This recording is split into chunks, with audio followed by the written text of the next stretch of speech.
BP 74079 for the people. Good morning, Your Honor, and to your staff. Ron Hadid on behalf of the people, P62243. Good morning, Judge. I'm Christopher Sinclair, 80512, appearing with and on behalf of Mr. Goins, who's present and seated to my right. Sir, if you would state your name for the record, please. Marquise Goins. All right, good morning to all of you. Today is a day and time set for sentencing. Have you had an opportunity to review the contents of the pre-sentence investigation report with Mr. Goins? Yes, ma'am. We've had an opportunity to review the pre-sentence investigation report. We have no additions, corrections, or deletions to the substance of the report. And I have had an opportunity to speak with the prosecutors on this matter. There are some corrections to the guidelines that we reviewed off the record, and I agree with the changes that the people will propose. All right, thank you for that. On behalf of the people. Your Honor, as to the substance of the report, the only change that I have is that Mr. Sinclair is retained and not appointed, and that would be on page 2 and 3 of the cover sheet of the report. Okay, the court will make that change to the top of page 3 And under basic information report, and we'll also make that same change on page 1 of the pre-sentence investigation report, as well as the court will strike paragraph 3 of the recommendations regarding attorney's fees. and page 2 of the cover sheet also reflects appointed versus retained. It should be retained. Court will make that change as well. Thank you for that. Any other corrections to the body of the report? No, Your Honor. And with respect to the guidelines? With respect to the guidelines, starting with the first one, the carjacking offense, no changes to the PRVs. The only change that we have are to the offense variables. That is OV 12 should be 10 points. I did discuss that with Mr. Sinclair. He's in agreement. The total OV level should be 55. The OV level stays the same at 3. The guideline minimum range does not change. All right, so OV 12, instead of 1, it should be 10, Correct. making the total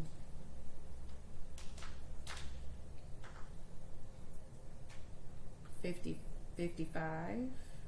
OV level 3. Okay, and I think Mr. Sinclair already placed on the record that he had no objections to these changes, correct? Yes, ma'am.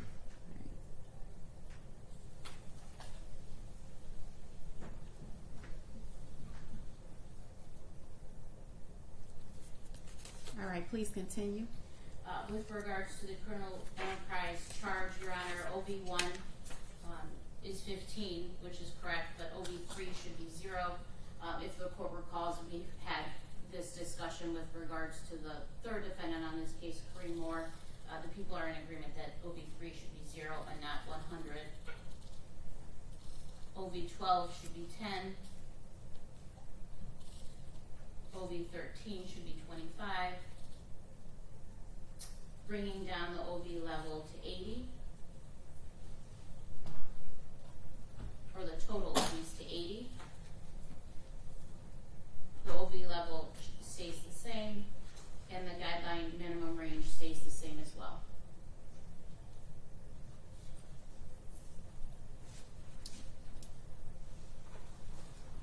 And again, I know you said it, but just for the record again, no objection, correct? Correct.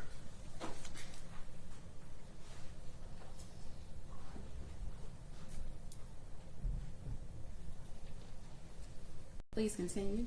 With regards to the third count, the stolen property, receiving and concealing a motor vehicle, PRVs are correct. The OVs, OV12 should be 10. OV13 should be 25, making the total OVs 50. The OV level should be 5. It does change the guideline minimum range to 14 to 29. No objection. No, ma'am. Right, those changes will be made. Any other changes with respect to the guidelines, or is that it? That's it, Judge. And any victim impact statements to be made today? Not today, Judge. Anything else on behalf of the people? Your Honor, on behalf of the people, I do want to thank Brad Reckling's family, friends, colleagues, his widow, Jackie Reckling, who signed off on this sentence agreement as entered into by the people and the defense. I'd also like to thank the Homicide Task Force for their thorough investigation of this case. While this particular defendant was not charged with the murder of Bradley Reckling, he was involved, charged, and convicted of conducting a criminal enterprise that involved carjackings, stolen motor vehicles, and guns, which ultimately led to the culmination in, or ended with, the murder of Bradley Reckling, which he made the ultimate sacrifice for. And I think that needs to be recognized in this case. With that being said, I would ask that you adopt the sentence agreement as entered into by the people in the defense, and when it is appropriate, the people would move to dismiss the appropriate counts as indicated on the plea agreement. Thank you. On behalf of Mr. Goins. Yes, ma'am. So our thoughts and prayers are with the individuals and the families impacted by the actions that bring us to court today. Mr. Goins has accepted his portion of responsibility for those actions, asking the court to adopt the sentence agreement that we arrived at sentencing today with, and of course no objection to the dismissal of the counts that are also a part of the sentence agreement. Thank you for that, Mr. Sinclair. Mr. Goins, today is the day and time set for sentencing. Is there anything that you would like to say to the court before the court imposes a sentence? No, Your Honor. All right.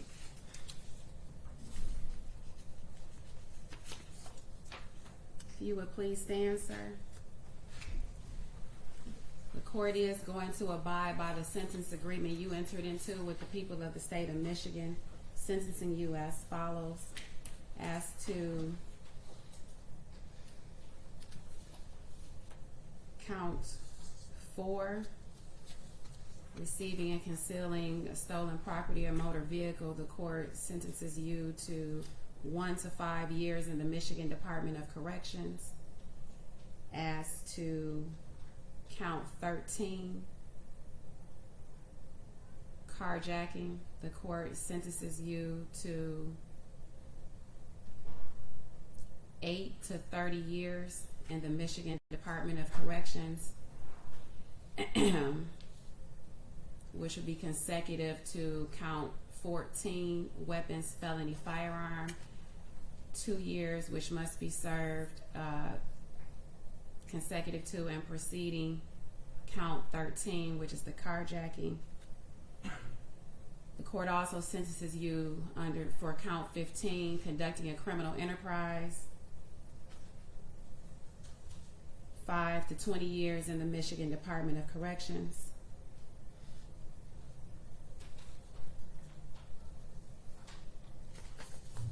Is there a motion from the people? There is a motion, Your Honor, pursuant to the sentence agreement, the people would move to dismiss counts 3, 5, 6, 7, 8, 9, 11, and 12. Any objection? None, Judge. Counts 3, 5, 6, 7, 8, 9, 11, and 12 will be dismissed pursuant to the sentence agreement you entered into with the people of the state of Michigan. You must pay a crime victim assessment fee in the amount of $130. You must pay court costs in the amount of $300. You must pay $272 in state costs. You may file an application for leave to appeal your conviction and sentence, and if you choose to do so, you must do so within 42 days. If you cannot afford an attorney, the court will appoint an attorney, furnish the attorney with portions of the record and transcript necessary to handle your appeal. This request must also be made within 42 days. You should have just received a document that you needed to initial and date. It's acknowledging that I've given you your appellate rights in this matter. Is there an acknowledgement for the record, please? Yes, ma'am. The document has been received, initial date, and returned to the court. All right, Mr. Goins is remanded to the Michigan Department of Corrections. Thank you. Yes, thank you. Thank you, Your Honor. Thank you, Judge. You're welcome.